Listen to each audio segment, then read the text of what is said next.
Excel PU college Guruvayanakere, ಕರ್ನಾಟಕದ number 1 PU college. Admissions open now. ಮಧ್ಯಪ್ರಾಚ್ಯದ ಯುದ್ಧವೇನಿದೆ ಅದು ದಿನೇ ದಿನೇ ತೀವ್ರ ಸ್ವರೂಪವನ್ನ ಪಡೆದುಕೊಳ್ತಾ ಇದೆ. ಇರಾನ್ ಮೇಲೆ ಇಸ್ರೇಲ್ ಹಾಗೆ ಅಮೆರಿಕ ಜಂಟಿಯಾಗಿ ನಡೆಸ್ತಾ ಇರುವಂತಹ ದಾಳಿಯಿಂದಾಗಿ ಷೇರು ಮಾರುಕಟ್ಟೆಯ ಮೇಲೆ ಯುದ್ಧದ ನೆಗೆಟಿವ್ ಎಫೆಕ್ಟ್ ಆಗ್ತಾ ಇರುವಂಥದ್ದು.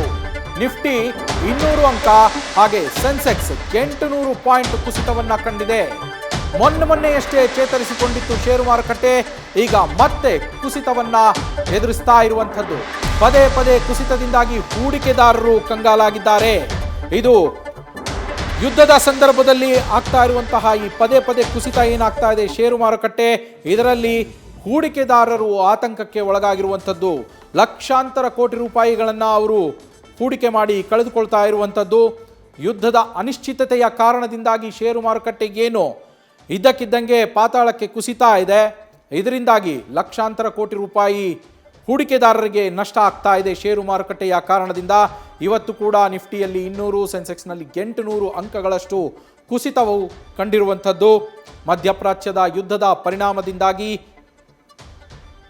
ಈ ಏರಿಳಿತ ಆಗ್ತಾ ಇರುವಂಥದ್ದು. ಸದ್ಯ ಷೇರು ಮಾರುಕಟ್ಟೆಯಲ್ಲಿ ಇಳಿಮುಖವನ್ನು ಕಾಣ್ತಾ ಇದೆ ಷೇರು ಮಾರುಕಟ್ಟೆ. ಇದರಿಂದಾಗಿ ಹೂಡಿಕೆದಾರರಿಗೆ ಹೊಡೆತ ಬೀಳ್ತಾ ಇರುವಂಥದ್ದು. ನಿಫ್ಟಿಯಲ್ಲಿ 200 ಅಂಕ ಹಾಗೆ ಸೆನ್ಸೆಕ್ಸ್ನಲ್ಲಿ 800 ಪಾಯಿಂಟ್ಗಳು ಕುಸಿತಗೊಂಡಿರುವುದು ಇವತ್ತು. ಈ ಪದೇ ಪದೇ ಕುಸಿತದಿಂದಾಗಿ ಹೂಡಿಕೆದಾರರು ಕಂಗಾಲಾಗ್ತಾ ಇದ್ದಾರೆ. ನಷ್ಟವನ್ನು ಅನುಭವಿಸ್ತಾ ಇರೋದ್ರಿಂದ ಅವರು ಕಂಗಾಲಾಗುವಂತಹ ಪರಿಸ್ಥಿತಿ ಇರೋದು ಈಗ. ಅದು ಸಾವಿರಾರು ಕೋಟಿ ರೂಪಾಯಿಗಳ, ಲಕ್ಷಾಂತರ ಕೋಟಿ ರೂಪಾಯಿಗಳ ನಷ್ಟವನ್ನು ಅವರು ಅನುಭವಿಸ್ತಾ ಇದ್ದಾರೆ.